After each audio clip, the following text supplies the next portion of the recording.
महाभारत का युद्ध प्रारंभ होना है। दोनों तरफ की सेनाएं खड़ी हुई हैं और उसी समय एक घटना घटित होती है कि अर्जुन और भगवान श्री कृष्ण दोनों सेनाओं के बीच में आकर के कोई गंभीर चर्चा करने लगते हैं। दोनों तरफ की सेनाओं में असमंजस छा जाता है कि आखिर ये क्या हो गया कि युद्ध का समय है और अर्जुन निहत्थे होकर के और उदास भाव में आकर के ये क्या चर्चा भगवान श्री कृष्ण से करने लगे। लोगों को देख करके पता लग गया कि जैसे अर्जुन युद्ध नहीं करना चाहते हैं। दोनों तरफ मायूसी है, उदासी है।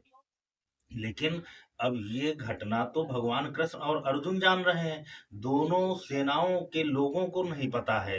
लेकिन फिर होता क्या है, जब उनका भगवान कृष्ण का और अर्जुन की दोनों की वार्तालाप समाप्त हुई, तो अर्जुन पूर्ण उत्साहित होकर के और अति ऊर्जा में आकर के अपनी सेना की तरफ आते हैं और रथ आरूढ़ होकर के युद्ध के लिए तैयार हो जाते हैं, तत्पर हो जाते हैं। लेकिन ये क्या, उसी समय फिर एक घटना नई घट जाती है कि अर्जुन तो युद्ध के लिए तैयार हो गए, लेकिन युधिष्ठिर जी अपने सर में बंधा हुआ जो उनका मुकुट था उसको रख दिया, अपने सारे अस्त्र शस्त्र रख दिए, अपने पैर में पहने हुए जो खड़ाहू थी उनको रख दिया और नंगे पैर हाथ जोड़ करके और कौरवों की सेना की तरफ भागे चले जा रहे हैं। लोगों को बड़ा अचंभा हुआ। देख करके लोग अचंभित हो गए कि अरे ये क्या हो गया। युधिष्ठिर जैसे पराक्रमी व्यक्ति और युद्ध के समय पर, अभी तक तो युद्ध था, लेकिन अब ये युद्ध का जब समय आ गया, युद्ध करने का जो समय की घड़ी आ गई, तो उस समय युधिष्ठिर अस्त्र शस्त्र विहीन होकर के हाथ जोड़े कौरवों की तरफ भगे जा रहे हैं। तो इस समाज में जो देखने वाले लोग होते हैं, ये लोग जैसा देखते हैं वैसे ही अपनी बुद्धि बना लेते हैं। इनके बुद्धि का ठिकाना नहीं होता है। ये तत्कालिक बुद्धि होती है, जैसा देखा वैसा ही अपना विवेक बना लिया और निर्णय दे दिया। ये समाज की कमी है। आज दोनों सेनाओं में भी यही हो रहा है। उन्हें युधिष्ठिर पर भरोसा नहीं है कि युधिष्ठिर धर्मराज हैं। उन्हें अपने विवेक पर घमंड है कि कौरवों की सेना में खड़े जो लोग थे, उन्होंने कहा कि अरे इसने तो कुंती का दूध लजा दिया। ये कैसा क्षत्रिय है, कैसा वीर है, ये कैसा योद्धा है जो युद्ध बिना लड़े ही और ये हार मान लिया और ये हाथ जोड़ करके शरणागति के लिए चला आ रहा है।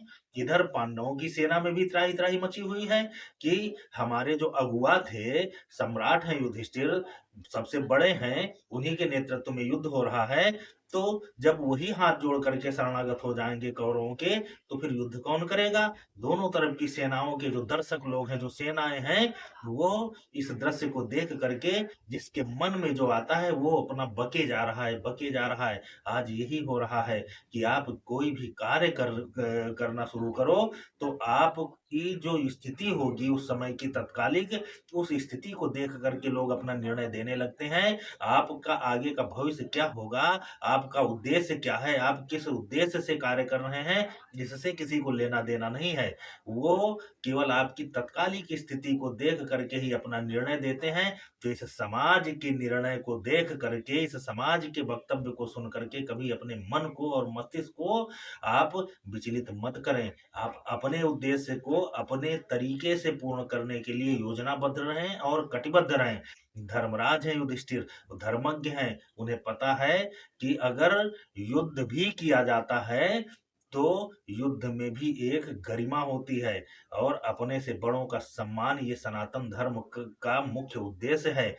वो लोग सौभाग्यशाली हैं जिनके कोई बड़ा होता है। ऐसे जो बुजुर्ग हैं, बड़े लोग हैं, उनका सम्मान भी करना चाहिए, उनसे आशीर्वाद लेना चाहिए। आप भले ही उनकी बात को माने या ना माने, लेकिन अपनी वाणी से, अपने कर्मों से उनको कभी भी उनके हृदय को चोट ना पहुंचाएं। उनकी बहुत सारी ऐसी बातें होंगी जो आप नहीं न मानने के लायक हो, तो आप नहीं मानेंगे, लेकिन फिर भी आप उनके प्रति अपना आदर भाव रखें। आज ये युधिष्ठिर जो हाथ जोड़ करके जा रहे हैं, तो आगे बढ़े जा रहे हैं, बढ़े जा रहे हैं और करते क्या हैं कि भीष्म पितामह के सामने हाथ जोड़ करके खड़े हो जाते हैं और कहते हैं कि बाबा, आप हमारे बाबा हो, इस परिवार के सबसे बुजुर्ग हो, हम आपसे आशीर्वाद लेना चाहते हैं कि बाबा, हमारी जो गलती है, आप अगर हमारी गलती हो तो आप हमें डांटिए, बताइए, हम आपके आदेश का पालन करेंगे। लेकिन बाबा, इस युद्ध में हम नहीं चाहते थे कि यह युद्ध हो, लेकिन यह युद्ध हमको मजबूर कर दिया गया करने के लिए, इसलिए हम आपका आशीर्वाद चाहते हैं। भीष्म ने कहा कि युधिष्ठिर, अगर तुम अगर इस स्थिति में हमारे पास नहीं आते, अगर हमारा आदर और सम्मान भूल गए होते, तो मैं तुमको श्राप दे देता और तुम कभी भी युद्ध नहीं जीतते। लेकिन अब जाओ, युद्ध में विजय तुम्हारी होगी, क्योंकि तुमने बुजुर्गों का और हमारा सम्मान किया है। हम युद्ध तो दुर्योधन के साथ लड़ेंगे, तो आप ये मत मांगना हमसे अपना बाबा समझ करके कि हम युद्ध न करें। युद्ध तो हम लड़ेंगे आपसे, लेकिन दुर्योधन के साथ लड़ेंगे, क्योंकि वहां पर जो हमारा जीविकोपार्जन हो रहा है, जिस उस राज सत्ता से हम बंधे हुए हैं, तो उस राज सत्ता को और उनके एहसानों को, जिस सत्ता का भोजन हमने खाया, उस सत्ता को छोड़ करके हम धोखा नहीं दे सकते हैं। हम तुम्हारे साथ नहीं आ सकते, इसलिए हमारे जो दायित्व है वो सत्ता के साथ हैं, लेकिन हमारे भाव और आशीर्वाद वो तुम्हारे साथ है। अगर तुम इस तरीके हमारे पास नहीं आते, तो मैं तुम्हें श्राप देता, और अब तुमको आशीर्वाद देता हूं कि हम तो दुर्योधन की सेना में रहेंगे, लेकिन हमारा आशीर्वाद तुम्हारे साथ रहेगा और युद्ध में विजयी होगे तुम। ये होता है धर्मात्मा आदमी के कार्य करने का परिणाम। युधिष्ठिर धर्मात्मा है, उन्हें पता है कि वीरता से ही सबको नहीं जीता जा सकता है। भीष्म पितामह महाबली हैं, महारथी हैं और इच्छा मृत्यु का वरदान प्राप्त है। युधिष्ठिर ने कहा, बाबा, आपको तो इच्छा मृत्यु का वरदान प्राप्त है, और हम कैसे विजयी होंगे? जब तक आप हैं, तो आपसे तो हम जीत नहीं सकते, क्योंकि आप तो इच्छा मृत्यु का वरदान प्राप्त हैं, इसलिए हमारी विजय कैसे होगी? तो भीष्म पितामह ने कहा कि तुम्हारी सेना का शिखंडी जिस समय हमारे सामने आएगा युद्ध करने के लिए, उस समय हम अपने अस्त्र शस्त्र रख देंगे। मृत्यु का राज भी भीष्म पितामह ने बता दिया, और इसका कारण क्या था? केवल व्यक्ति का विनयशील होना, और ये विनय हमारे धर्मशास्त्र सिखाते हैं, हमारा सनातन धर्म सिखाता है कि बुजुर्गों का, अपने से बड़ों का आदर करना चाहिए, सम्मान करना चाहिए। आज लोग अपने माता पिता तक का सम्मान नहीं कर पाते हैं, भाई भाई का सम्मान नहीं करता है, किसी को किसी भी के उम्र का लिहाज ही नहीं रहा, न रिश्ते का लिहाज रहा, न संबंधों का लिहाज रहा। उसका परिणाम है कि लोग परेशान होते हैं।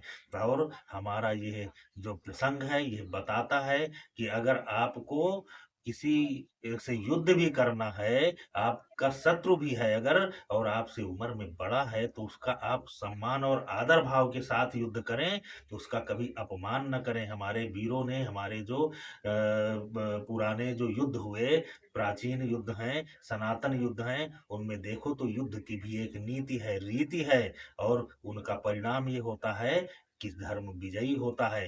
धर्म के लोग जो होते हैं, जो रीति नीति से चलते हैं, वो विजयी होते हैं। युधिष्ठिर ने भीष्म से आशीर्वाद लिया, उनकी मृत्यु का रहस्य जाना। इसके बाद द्रोणाचार्य के पास गए, द्रोणाचार्य को भी प्रणाम करके उनसे भी कहा कि आचार्यवर, आप तो भगवान साक्षात शिव का अवतार हैं और अजेय हैं, आपको तो युद्ध में परास्त करना किसी के भी बस की बात नहीं है, और आप भी आशीर्वाद हमको विजय का दे रहे हैं, तो प्रभु कैसे विजय होगी ये?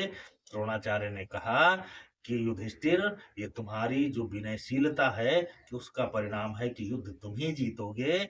और हमारे मृत्यु का रहस्य यह है कि जिस समय युद्ध क्षेत्र में कोई हमारा सबसे प्रिय हमें कोई सबसे अप्रिय बात बताएगा, उस समय हम अपने अस्त्र शस्त्र त्याग देंगे, उस समय हमारी मृत्यु का समय निर्धारित होगा। तो युधिष्ठिर ने द्रोणाचार्य से भी उनके मृत्यु का रहस्य जाना और आशीर्वाद लिया। शल्य से जाना, और शल्य ने भी कहा कि युधिष्ठिर, हम कर्ण के साथ रह करके कर्ण को हतोत्साहित करेंगे, क्योंकि कर्ण भी पराक्रमी है, विजयी है, उनके सारथी बन करके कर्ण शल्य ने भी अपने मृत्यु का रहस्य बताया और कर्ण को भी हतोत्साहित किया। युधिष्ठिर ने ये काम किया। तो धर्म जहाँ पर होता है वहाँ पर विजय होती है, लेकिन धर्मज्ञ लोगों को अपने धर्म को नहीं छोड़ना चाहिए। युधिष्ठिर वहां से वापस आए आशीर्वाद लेकर के, और इसके बाद अपने रथ में आरूढ़ होकर के फिर युद्ध का जय घोष होता है, युद्ध शुरू होता है। तो सनातन धर्म में जो महाभारत है, महाभारत आदमी के जीवन जीने की प्रक्रिया सिखाती है, और सारे तरीके की रीतियां नीतियां सब महाभारत से मिलती हैं। महाभारत में हर तरीके के चरित्र हैं। आप कौन सा चरित्र अपनाना चाहते हो, उस चरित्र को अपना करके आप इस जीवन को जिए। महाभारत में आदर्श चरित्र है पांडवों की तरफ, और पांडवों के द्वारा जो युद्ध हुआ कौरव पांडवों के बीच में, उसमें अधर्म का प्रतीक कौरव सेना बन गई, और धर्म का प्रतीक, चूंकि यत्र योगेश्वरा कृष्णो यत्र पार्थो धनुर्धरा तत्र शीर विजया भूतिर्धुआ नीतिर्मतिर्मम। जहाँ कृष्ण है वही धर्म है। तो धर्म जहाँ होता है तो वहां पर भगवान होते ही हैं, और वही विजय होती है। युधिष्ठिर साक्षात धर्म के अवतार हैं, धर्मराज हैं, और विजय हुई। ऐसे अनेक प्रसंग महाभारत में हैं जिनको व्यक्ति को पढ़ना चाहिए और अपने जीवन में उतारना चाहिए।